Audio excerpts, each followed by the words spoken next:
Okay, Alex, do you have another burp today for us to start?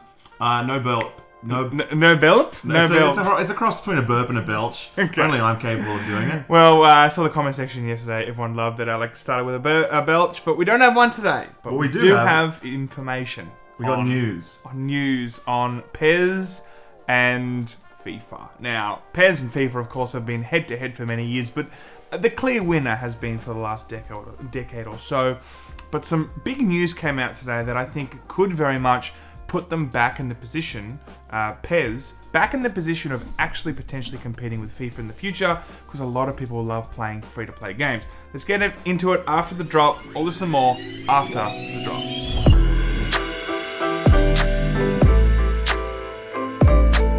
So since the dawn of time, if you're a football fan or soccer, depending on where you live, you've had really two options. You've got FIFA, of course, and it's huge success, and you have Pro Evolution Soccer or Winning 11 if you're in Japan, the Konami-made football game. Now, over the years, there's always been arguments about which one's better.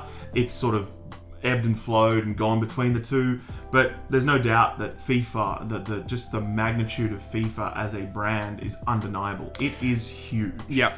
I would say in the early times, especially in the early 2000s, PES was definitely the front runner. People felt like this was the better game, the far superior game.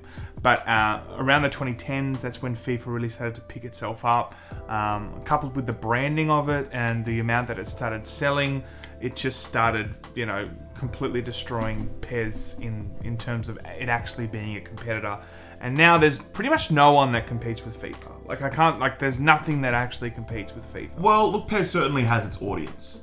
And I suppose that's a perfect segue into Konami's, recently announced just now, plans to broaden that audience significantly. They are turning PES, or now eFootball into a free-to-play game. eFootball has been a recent branding change for the last couple of years. Now they have it seems like they've completely dropped the PES out of it.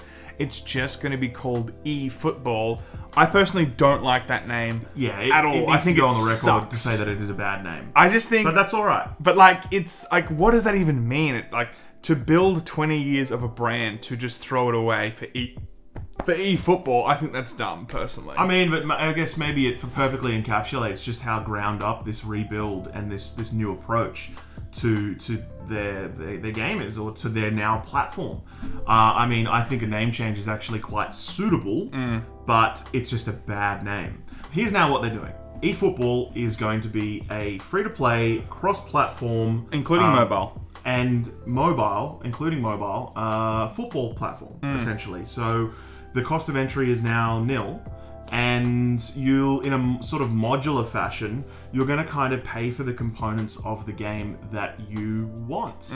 Now, I suppose, top level before we get into it, I actually think this is excellent. This is a very good idea. I really do agree with you on that. And I think there's something quite poetic about it's taken this long for the games, basically you've got this games industry that is now so much trending towards live services and free-to-play models. Yes, but particularly they do it with this naming scheme of seasons. It's now nice to have a sports game which actually has seasons go into the free-to-play model, and they will really have seasons that they can update periodically, and you can essentially get in there for free, and then if you like it, if there's components that you want, you then pay your money. Yeah, I think that the most important thing here is PES and Konami have obviously recognized that they are in a position where they absolutely need to do something drastic, because yes, I know what you're saying, that there's always going to be an audience for PES, but there's no disputing that FIFA is the absolute dominating champion when it comes to soccer games. They've obviously come back to the drawing board and thought, all right, why don't we just go free to play? It's worked for Fortnite. It's worked for so many other competitive multiplayer games. I actually think, come to think of it, that this is a perfect thing for a sports game to do. If this is hugely successful, then I really think it could set the trend. It will also make FIFA have to go back to the drawing board if it starts losing players. We don't play any sports games, really, and we don't play soccer. The moment I saw this headline, we were like, let's download this. Let's give it a go. Yeah. So, there's obviously a very big conversation that has gone on and is continuing to go on about this games as a service kind of model. And everyone's quite tired of it. I certainly am. It doesn't really speak to me and my tastes. Having said that, I think there is no more perfect game genre than sports to actually adopt this model and do it right. I mean, it's soccer.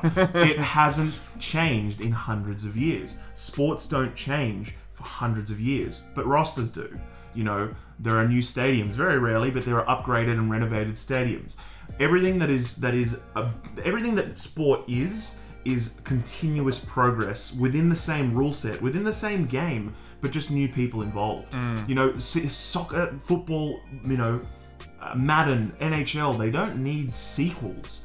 They need updates. Yeah. And so to actually shift this towards an evolving platform for sport, I actually love it. I think as a service, it makes so much sense. Definitely. I'm very curious to see how they're going to go about charging for it. Obviously, they're going to make some money. Yeah. And I wonder how, you know, what the cost of entry for certain modes will be. So, you know, FIFA Ultimate Team's obviously huge, and eFootball has their equivalent. I wonder if maybe you'll obviously have to pay for the card packs. Yeah. I wonder if you'll have to maybe even pay for the mode, or do you have to pay for online play? I would wager probably yes. Yep. But it definitely remains to be seen. I think that the thing here is there's no doubt that FIFA Ultimate Team and the way that FIFA is structured is predatory in nature. Like there's Ultimate scheme. There's no two ways about it. It absolutely is. I think that going free to play will hopefully make this. Look, there's every chance that this is monetized incorrectly. It's Konami after all. I mean, a lot of people don't love what Konami's done with previous titles, and of course their main game is slot machines. Like, we know that, right? But hopefully, my hope for this is it's a really competitive product, a really compelling product, and it's monetized correctly, that FIFA then has to really go back to the drawing board and stop being so horrendous with their monetization practices. But we'll have to see really what happens. Is there anything else you want to talk before we wrap up? Yeah, actually, with this, it's not simply just a rebrand. They've actually completely gone. That's true. Yeah. So they've actually completely gone back and built the game. I think they might have done this with last year's version as well. They're now using Unreal 4. So PES for the last couple of years has run off the Fox engine.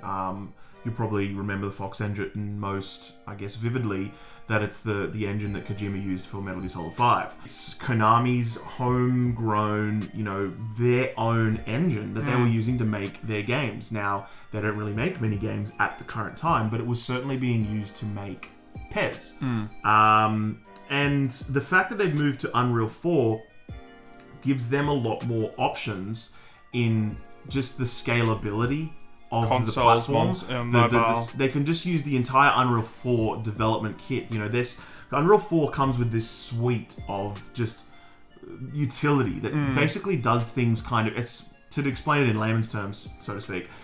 It kind of just does things for you. You know, it's got these systems within it that you can tell it how to make a menu flow. And then the menu just kind of knows what to do in terms of the animations.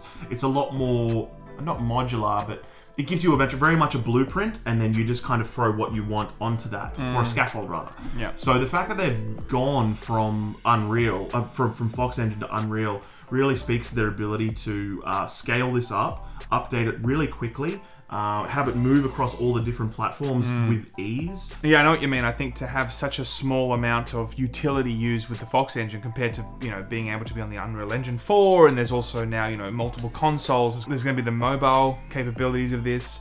If they're going free to play, it needs to go to the masses. So if they can have it on an engine that it's just so much easier to get it out to the masses, it makes a lot of sense. And I also think with relation to the how EA sort of fits into this as well, I think FIFA is huge. It is massive, and there aren't really many games that EA have to compete with for their sports. You know, and they don't bother with NBA anymore because 2K have got that in the bag.